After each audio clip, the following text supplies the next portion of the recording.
So quickly, obviously, our contest is this morning. We've asked the server to come through and take orders as quickly as possible.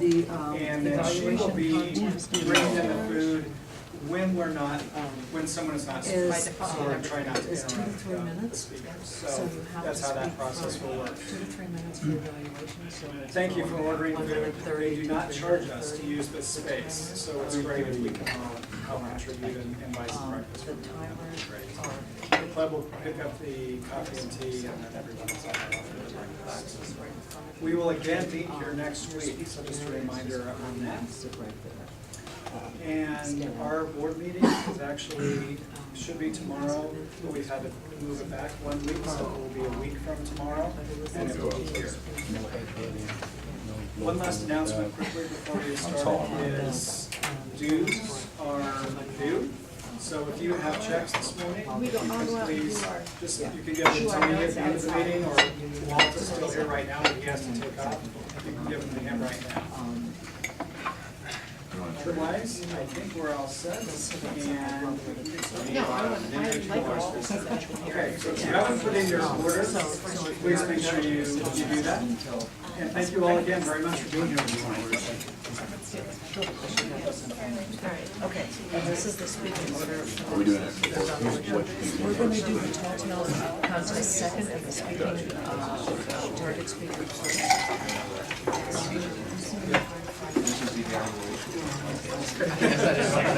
He probably does wake you out.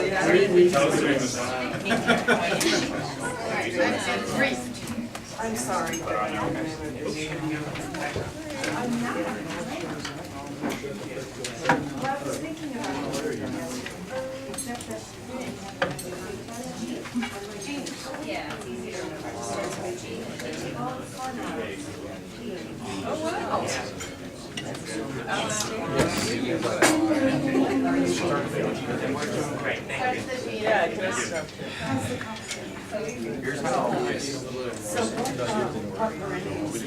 We are doing this.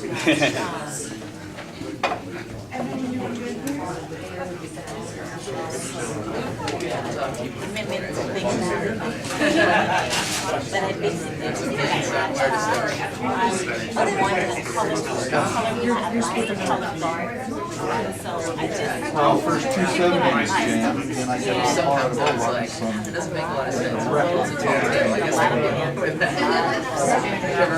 doesn't make a lot of sense, but oh well, I don't think it would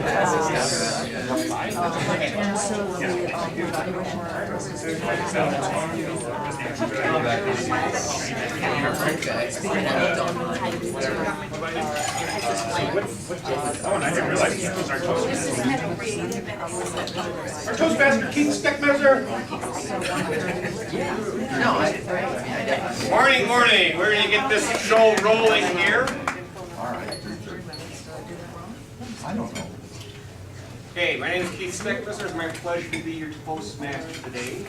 Hopefully you'll help move things along. A couple of pieces here. Since we are in a little bit of an awkward setting as far as conducting contests, we'll have to be a little bit more understanding as things move here. First of all, today we are doing an evaluation contest and a tall tales contest. The first contest will be evaluation. After a break or in between, we will do, our second contest will be tall tales. Okay, Toastmasters announcements. Contestant timers. Okay.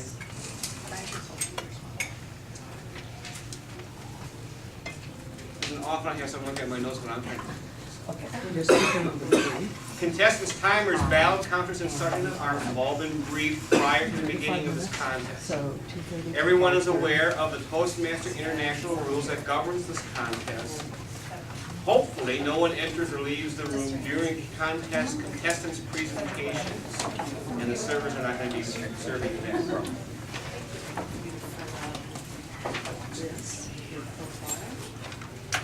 You may, as time permits, during the media, minutes of silence in between presentations. Preparation not to take pictures, especially flash pictures during the contest.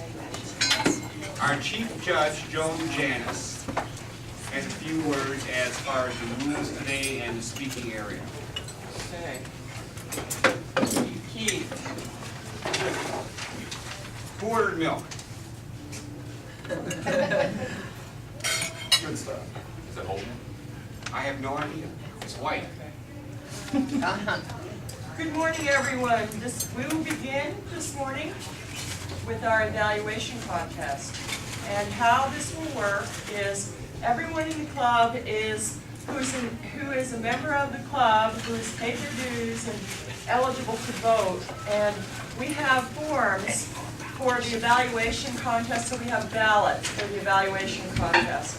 And what you'll need to do is, with your form, is we will have no concern about the timing. The timing will be handled by the timers. Only judge on what you thought was the best evaluation of the speech this morning. There are guidelines on this form about an evaluation, which you're welcome to use, analytical quality, technique, and so on, but it's not mandatory. It is mandatory that you choose a first, second, and third place and sign your ballot. That is mandatory. If your ballot is not signed, or if you don't choose a first, second, and third place, your ballot will be thrown out. The speaking area this morning, we have defined as from the wall to this table over here and as far forward as these two tables here. That is the eligible speaking area for the evaluators and speakers. They may leave that, but it's recommended that they stay in that area. As we said, the timers have been briefed. The contestants know where the timing lights are. The evaluation contest is 2 to 3 minutes, and the minimum time to speak is 1.5 minutes, and disqualification at 3:31. Our contestants have drawn for the speaking order, and in the evaluation contest, we'll have the test speaker, Gina Williams, who will be giving a presentation, and then all evaluators will be escorted into the room and then brought in by our Sergeant-at-Arms one at a time, which is Vince Curran. Will be brought back into the room one at a time, and they will give their evaluations, and you will take note of that and mark your ballots. And after that, we'll collect the ballots, and then we will proceed with the Tall Tales contest. Questions? Do you want any timing of the speaker? Yes. I would love to know how. Yes. 5 to 7. 5 to 7. 5 to 7, right? 5 to 7, so yeah. But if she disqualifies, she's not in a contest, so we will just let you know. Do you want your me to time. turn on the lights, or do you want us to just keep track? I would just like you to keep track of it. Okay, thank you. Great. Any other questions? All right. Actually, you know what? Turn on the lights, just so I can get used to it. Okay. Okay. Our contest chair is Nancy Spurry, and she'll be coming up here to announce our speaking order and so on. Oh, Nancy! All right. All right, thank you everybody for your participation and showing up. This keeps everybody flexible in a speaking environment to do something a little bit out of our comfort zone. I think everybody's been around the block before. Does everybody have a ballot for the evaluation contest? Does anybody not have a ballot to vote? We are all judges with the exception of guests. Guests are not, you have to be a member in order to be a judge. So if you are not a member, you have a ballot in front of you, you know, Give it to somebody else. give it to somebody else, there you go. And the speaking order will be, for our evaluation contest, the first speaker will be Betsy Rubner, so I suggest you put Betsy's name in slot number 10 on your ballot. This is very tough. This is as hard as it gets all day long. And then our second speaker will be Kent Rendell, and I suggest, you know, moving back a couple of spots and putting his name so that you've got a little bit of room. So in spot number 7, put Kent. Our third speaker will be Hal Lunka, so in spot number 4, put Hal. And our final evaluation contestant will be Steve Vicentin, so in spot number 1, put Steve. Now the reason why I said that is that as you judge the presentations that they are doing, there's actually some guidelines on the back that I encourage you to take a look at in terms of analytical quality and recommendations that the judges might make. Their technique, how they presented it, and their summation. In other words, did it make sense? Was it a beginning, middle, and end? And you will see the total number of available points for analytical quality is 40, recommendations 30, technique 15, and summation 15. And so put your numbers in the available spots, and then after the person has competed, fold this back. And what that does is it keeps you from evaluating one against the other, basically. So it's just, and then after the second person speaks, fold that back so that you're not looking at what the other person did. Oh, and at the conclusion, when you are done, write down the name of the first, second, and third place winners in your estimation based upon the numbers that you've arrived at. And be sure and sign your ballot, because a ballot that has not been signed is not valid. And then rip off the bottom, and we will come around and pick up the votes and we'll tally the votes. So I think that covers everything. Mr. Toastmaster, I will turn this back over to you and let the fun begin.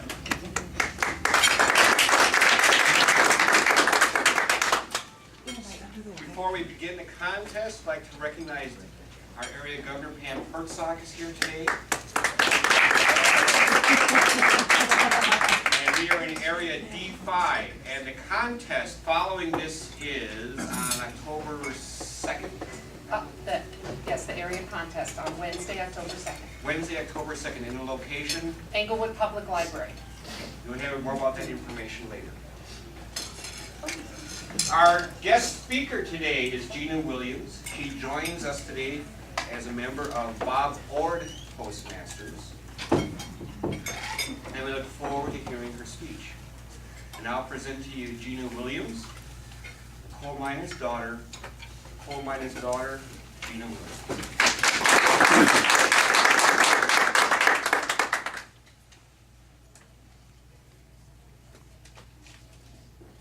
I'm a princess. What, you guys don't believe me? Is it my princess crown? Yeah, I know, it looks like a hard hat, but come on! Use your imaginations. Dig a little deeper. My daddy dug deep. He was a coal miner. When I was a little kid, I would wait for him at the top of the stairs to come home. His lunch pail would rattle and the air would fill with this weird oily smell. Pick me up with his dirty hands and give me a stubbly, painful kiss on my cheek. I really was a princess. He did everything for me. One time, he pulled me out of a hotel pool. I was drowning, and he saved my life. My daddy was my hero.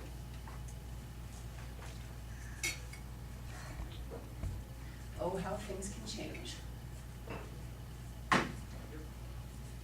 I was a troubled teenager. The only Asian kid in an entire town full of white people, and I was teased mercilessly for the way I looked. One time they followed me home, hurling rocks and insults.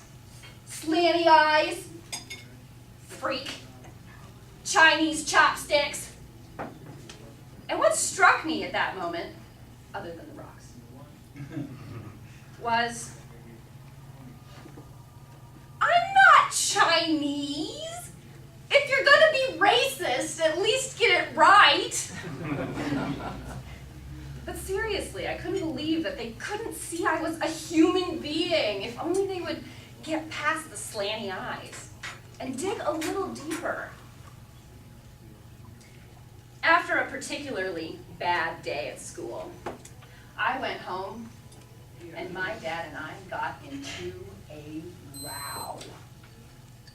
He was lecturing me about getting a good education so I could create better opportunities for myself, and I was fed up of being pushed around, and before I could stop myself, I was yelling at him, What do you know? You're just a stupid old coal miner.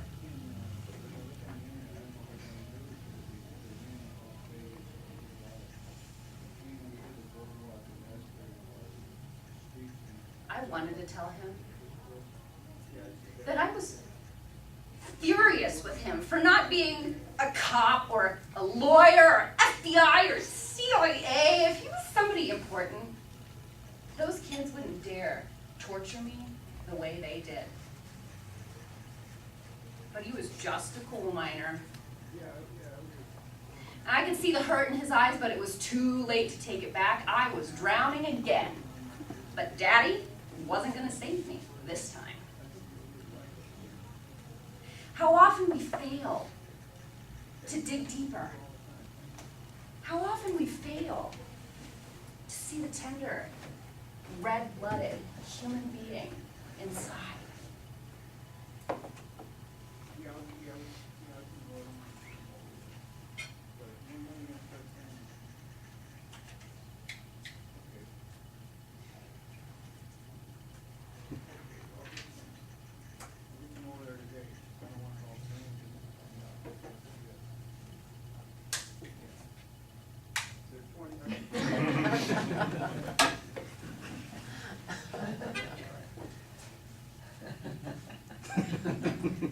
Are you judging me by the way I look? Absolutely. Do you think you know something about me because of how I appear on the surface? Do I look like somebody who can change a tire? I can gut a deer. Honey, not in shoes. We live in an age that's obsessed with external appearances.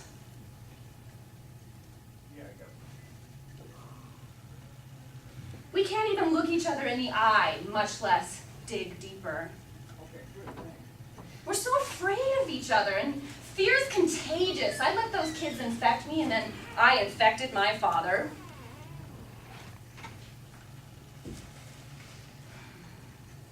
Only by having the courage to dig into my own heart did I discover the truth. That deep down, we're all the same. No matter what we're wearing on the surface.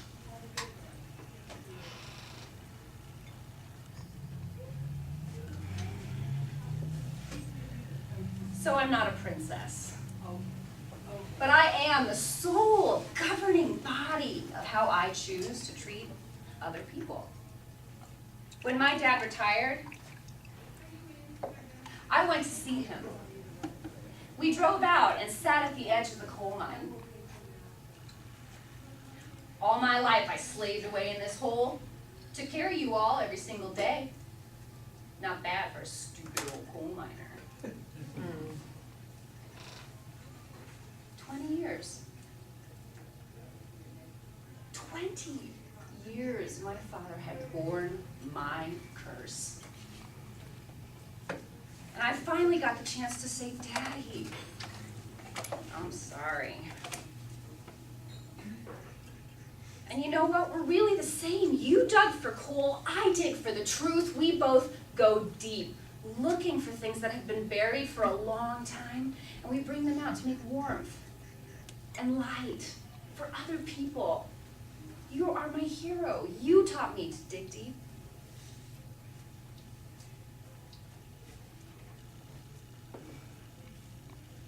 Who's teaching you to dig deep? Is it a mate, irritable boss, teenage daughter, your surly neighbor? We're all the same. We all have a tender, beating heart inside that will one day stop ticking.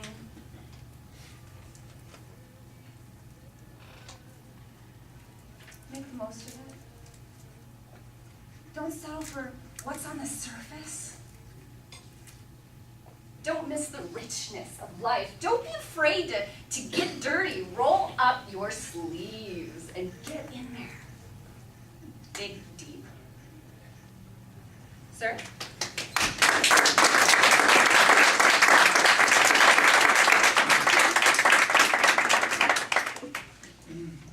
Thank you very much. Thank you. And I'll give our speech evaluation contestants 5 minutes to complete their evaluation. So Mr. Sergeant at Arms, would you escort them out? And Madam Timer, after give them about 30 seconds to depart the room, and then a 5-minute count. Also, while I am out there making sure that they don't listen up on things, these evaluators, if you could Not please. yet, not yet. Not yet? No. Oh, No, okay. Somebody should pick up my stuff. Somebody should pick up your stuff first, okay. Yeah, you know. Back in a moment. Thank you. 20 seconds. Yeah. Okay. It's not bad. Okay.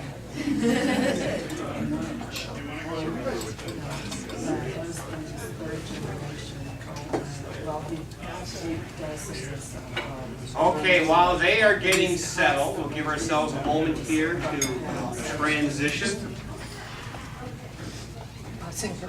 I am, it gets in my way. Here. Thanks. Or you can just put it back here and I'll pick it up. Gina, come on back up. I'd be happy to.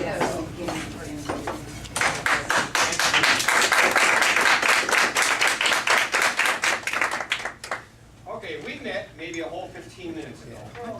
For old friends, that's exactly right. So, give us a brief, who is Gina, why are you here? You have Where you come another from? one to drink. 20 seconds or less. 20 seconds or less. I'll give you something. Okay. Who am I? I'm Gina Williams. Why am I here? A cherry drinker on the universe. That was an open-ended question. So you can It was. And now you have a floor, you can do it. I am in the universe to revolutionize the way that people communicate. Right. Very good. What was the other part? How did you get into Toastmasters? How did I get into Toastmasters? I have the great fortune to be surrounded by a very large number of kind people who love me. And one of these people was volunteering to be my business manager for a while. She really believed in me. She said, you know what you need is to join Toastmasters. I was like, I don't even eat bread, I'm gluten-free. Oh, sorry about that. But I took her advice and I joined Toastmasters actually about a year ago. And it's totally changed my life. I haven't looked back. Very good. And when you're not doing Toastmasters, your professional life or your aspirations would be? Well, like I said, I intend to revolutionize the way that people communicate. One of the things I do is study the science behind communication and how sound waves actually move through the human body and affect the bodies of our audiences. And I really believe that if more people understand this, not only can we communicate and speak at a higher level, but we can teach the world how to listen again. Like that, I think that's the big thing. People are afraid, and when you're afraid, you can't listen. So by the time that I'm dead, you know, if I'm gonna have the biscuit, because I am, and everybody else is too, by the way. You know what? You know, that's what I want to leave behind, is teaching the world how to listen. Very good. Are you from the Denver area or original? No, I grew up in Wyoming, but I get around. Lived in Atlanta, I lived in New Mexico, I lived in Winnipeg, Canada. Don't ever do that. And Brooklyn. And that's how I got to Denver. You know, it was a circus route, but I'm here. A little bit of a contrast between Wyoming and Brooklyn. A huge contrast between Wyoming and Brooklyn. Near the bridge or further in? Well, I live south in Brooklyn, near the Verrazano Bridge, which I actually wrote a song about. In a former life, I was actually going to be a rock star, but I figured this was more responsible, and I didn't have to be up till 3 in the morning. Okay. So, and then you have something to share with us today that you'd like Oh, to I visit. do. Yes. So I've been working with a mentor, and he suggested that every single time I speak, I pass out a mailing list. If you guys would indulge me, anybody who wants to keep track of my adventures, and I promise I do crazy stuff, so it's really interesting. If you would please sign my mailing list. It's just news and information, blogs, things like that. I give workshops on